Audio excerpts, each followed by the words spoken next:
जय हिंद दोस्तों, एक बार फिर से आपका स्वागत है। एक बार फिर से हम आपके नए टॉपिक के साथ जुड़ रहे हैं।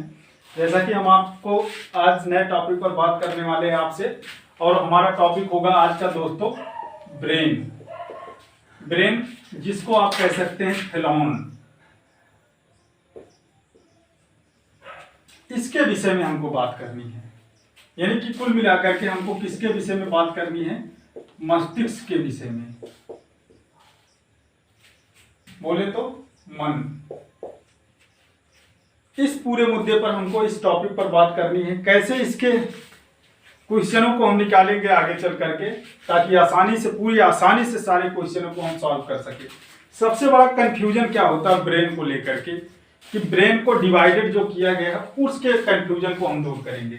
अगर आप किसी का ब्रेन देखेंगे, मान लीजिए एक व्यक्ति है और ये इसका ब्रेन है, तो ब्रेन को अगर आप देखेंगे तो इसको दो तरह से डिवाइड किया गया है। एक डिवाइड किया गया है बेस्ड ऑन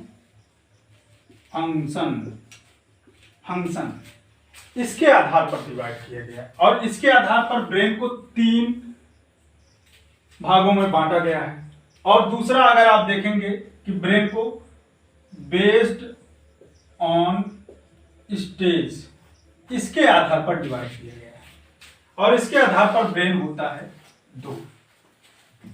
आज हम आपको ज्यादा इधर उधर नहीं ले जाएंगे, सीधे मुद्दे पर बात करेंगे। आराम से आप हमारे साथ जुड़िए और देखिए, चीजों को समझने का प्रयास कीजिए। अगर आप बेस्ड ऑफ फंक्शन देखेंगे तो इसमें नंबर 1 पर होता है फॉर ब्रेन होता है, और नंबर 2 पे होता है मिड ब्रेन,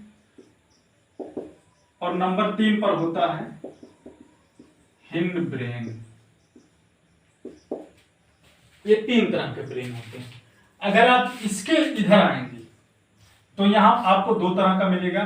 पहला मिलेगा कॉन्शियस और दूसरा मिलेगा अनकॉन्शियस। ये 2 चीजें आपको देखने को मिलेंगी। अब इन्हीं दोनों चीजों को आपको पढ़ना है ब्रेन के ऊपर।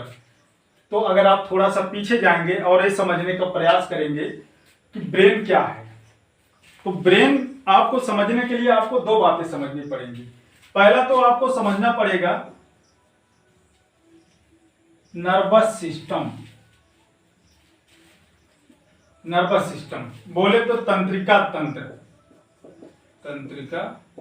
तंत्र। इसके विषय में अगर आपने नहीं पढ़ा है तो आप ब्रेन को आसानी से नहीं समझ सकते। इसलिए नर्वस सिस्टम की समझ आपके अंदर बेहतरीन होनी चाहिए। नर्वस सिस्टम को अगर आप देखें तो इसी नर्वस सिस्टम में होता है सेंट्रल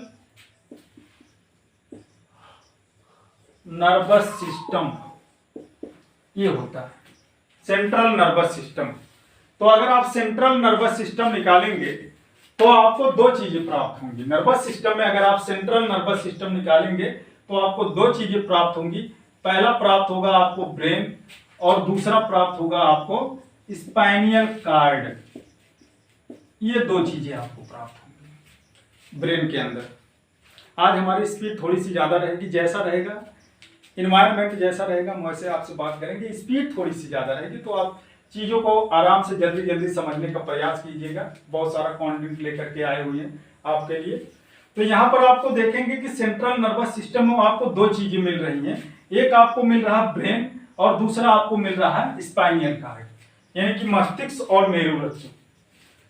ये 2 चीजें आपको पढ़नी पड़ती है कुल मिलाकर के। अगर आप डिवाइडेशन को समझ गए, डिवाइडेशन किसके आधार पर की है? फंक्शन के आधार पे। फॉर ब्रेन कैसे काम करता, मिड ब्रेन कैसे काम करता, हिंड ब्रेन कैसे काम करता। तो ज्यादा से ज्यादा बात हम इन दोनों मुद्दे पर करने वाले हैं, कॉन्शियस और अनकॉन्शियस की, यानी कि बेस्ड ऑन स्टेट। ये एक ऐसा मुद्दा है जो हमें ले जाकर के चीजों को अध्यात्म के साथ जोड़ देता है। जहां पर मसला थोड़ा सा जटिल हो जाता है, जब मामला अध्यात्म का आ जाता है, चीजें कहीं ना कहीं उस अदृश्य शक्ति से जुड़ी हुई होती हैं जिसके बारे में कोई भी एविडेंस नहीं है, तो हम वहां तक ना जाकर के सीधे इस चीज पर बात करेंगे। पहले पॉइंट होता है कॉन्शियस, जिसको आप कहते हैं चेत, बोले तो होश, होश ये होता है। और दूसरा होता है अनकॉन्शियस, जिसको आप कहेंगे अचेत, अचेत बोले तो बेहोश, बेहोश नहीं बेहोश ये होता है। तो आपको ये बात समझ में आनी चाहिए कि होश क्या होता है और बेहोश क्या होता है। ज्यादा कुछ घुमाएंगे नहीं, हम आपको सीधा लेकर के आएंगे मुद्दा पे और समझाने का प्रयास करेंगे। कॉन्शियस क्या होता है, कि आप कब कॉन्शियस हैं और कब अनकॉन्शियस हैं, यानी कि कब आप होश में हैं और कब आप बेहोश में हैं। कॉन्शियस स्टेज वह स्टेज होती है जिसमें हमारे शरीर के अंदर मौजूद सेंसरी ऑर्गन यानी कि संवेदी अंग, संवेदी अंग एक्टिव होते हैं।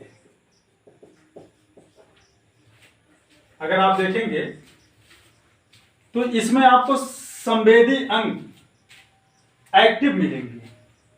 आपने पढ़ा होगा कक्षा 1, 2 सॉरी 4, 5 या 6 के क्लास में पढ़ाया जाता है कि सेंसरी ऑर्गन या संवेदी अंग कितने होते हैं। तो आपको पता होगा पहला क्या है, नोज, दूसरा आईज, तीसरा ईयर,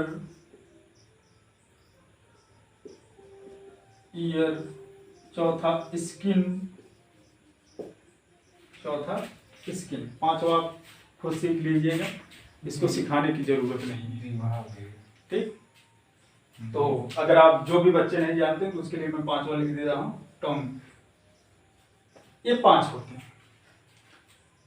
तो ये चीजें अगर आपके बॉडी के अंदर एक्टिव हैं तो यानी तो आप किस लेवल में हैं, कॉन्शियस लेवल में मौजूद हैं। यानी कि आपका नोज एक्टिव होना चाहिए, स्मेल पता चल लगनी चाहिए, आंखें चीजों को देख सकें, ईयर चीजों को सुन सकें, स्किन महसूस कर सके, अगर कोई आपको टच करे, कोई चीज टच करे तो उस चीज को महसूस कर सके, टंग आपकी टेस्ट को डिटेक्ट कर सके। ये सारी चीजें अगर आपके अंदर मौजूद हैं तो आप पढ़े हैं कॉन्शियस लेवल में। अगर यही सारी की सारी चीजें ये मुद्दा फ्लॉप कर दिया जाए तो वह स्टेज आ जाती है अचेतना, अनकॉन्शियस लेवल की। अनकॉन्शियस लेवल थोड़ा सा बहकाने वाला है कि अनकॉन्शियस लेवल क्या होता है। जब आपका ब्रेन डीप स्लीप अवस्था में जाता है। डीप स्लीप का मतलब समझिएगा, कुछ चीजें आपको थोड़ी सी गहराई से समझने की जरूरत है। एक और पॉइंट होता है, इसको भी हम समझते हैं, इसको कहते हैं डीप स्लीप।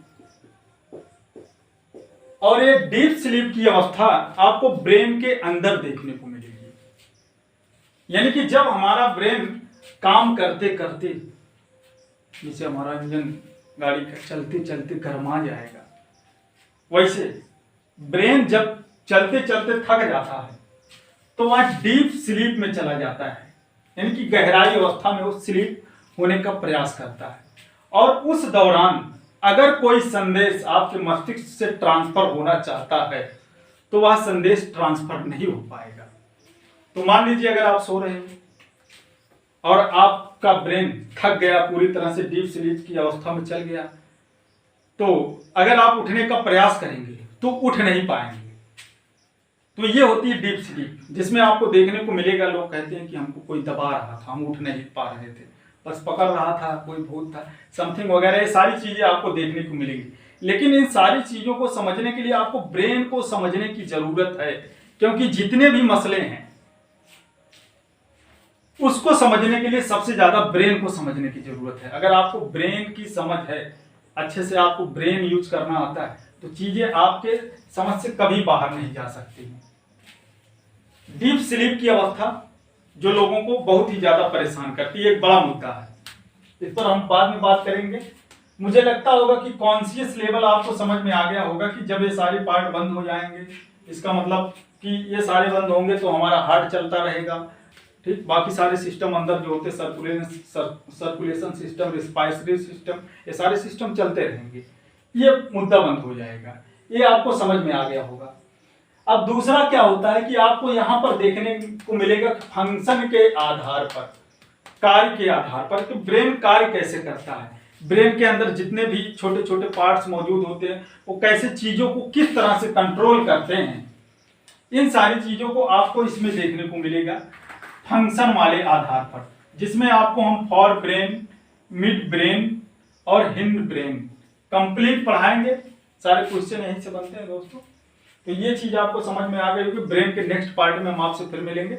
बहुत बहुत धन्यवाद।